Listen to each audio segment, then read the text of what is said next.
Hey guys, how's it going?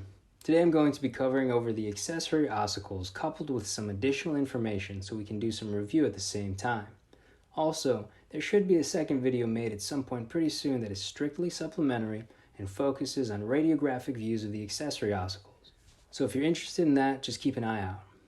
Now, if you're worried about which accessory bones are called os something and which ones have a more straightforward name, like the sesamoid of tibialis posterior, as a rule of thumb, the os something accessory bones will be seen along the periphery or from a dorsal view of the foot, the exception being the accessory bone called the secondary calcaneus, seen here.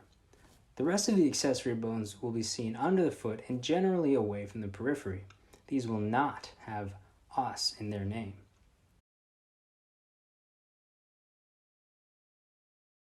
So before getting into the accessory bones, let's quickly review some leg muscle attachments on the foot. Knowing this will help with learning the accessory ossicles as well as reinforce their location. Let's start with the plantar view of the foot. Starting with the layer closest to the plantar aspect of the foot bones and working our way plantarly, we're going to first see the tibialis posterior and fibularis or peroneus longus muscles. If you recall, the tibialis posterior and fibularis longus both play a part in the attachment of foot muscles that reside in the third layer. Next, we'll have our flexor hallucis longus, or FHL, running to insert here at the plantar aspect of the base of the most distal phalanx of the hallux, or as I like to remember it as, the bottom of my big toe. Located just plantar, or from this view more superficially to the FHL, we have our flexor digitorum longus muscle attaching distally, and just like the FHL, at the most distal phalanges on the plantar aspect.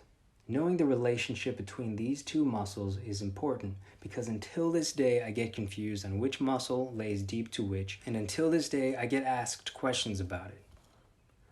Similar to the first two leg muscles we discussed playing a role in the attachment of foot muscles found in the third layer, the flexor digitorum longus plays its role for attachment of muscles in the second layer of the foot.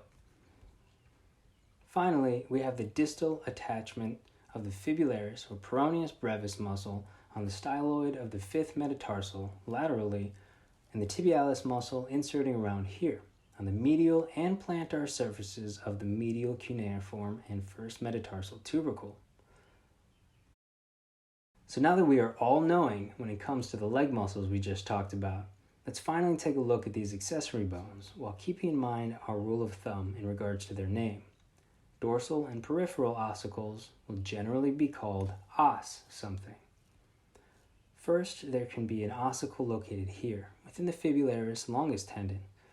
Next is the accessory ossicle of the tibialis posterior tendon. This accessory bone is located within the tendon of tibialis posterior, right around where it wraps to go to the bottom of the foot. This one is called the sesamoid of tibialis posterior tendon. Unlike os fibularis, and thanks to this drawing, the sesamoid of tibialis posterior tendon just missed the cut and is too far from the periphery to claim rights to having os in its title. From here I think you guys get the idea about the relationship of accessory ossicles and leg muscles. So, shown here are all the accessory ossicles that correlate nicely with leg muscles. Unfortunately, some accessory ossicles had to be difficult, so let's quickly go over the few ossicles that are left. Starting with the plantar view, you can anticipate finding accessory sesamoids at any of the metatarsophalangeal or interphalangeal joints. The one you really have to worry about causing any issue is the ossicle associated with the FHL insertion, the interphalangeal sesamoid of the hallux. Last thing to note from this plantar view is the accessory bone known as the secondary cuboid, which I associate with a ligament instead of a tendon for memory purposes, that ligament being the short plantar ligament. I like to stick with calling it the secondary cuboid because it fits into my rule of thumb, and that's what it's called. But also remember on test day, it can also be referred to as os cuboid as seen on the screen. From the dorsal view, you can find an ossicle at the base of any of the intermetatarsal spaces, but most commonly seen between the first and second metatarsal bones, as well as the fourth and fifth. Similar to those, you can find an accessory bone between the cuneiforms as well. which leaves us with only two accessory bones left, the secondary calcaneus and os trigonum. The secondary calcaneus, like the secondary cuboid on the plantar aspect, I associate with a ligament instead of a tendon, this being the cervical or anterior calcaneal ligament. Again, for me, making this association reminds me of their names being different, as well as reinforce two ligaments that are oftentimes forgotten. Os trigonum is actually a pretty important accessory bone that's pointed out in the supplementary video and is associated with some interesting pathology. Alright, that's all I got for you guys today. As always, supplement to notes and let me know if you have any questions.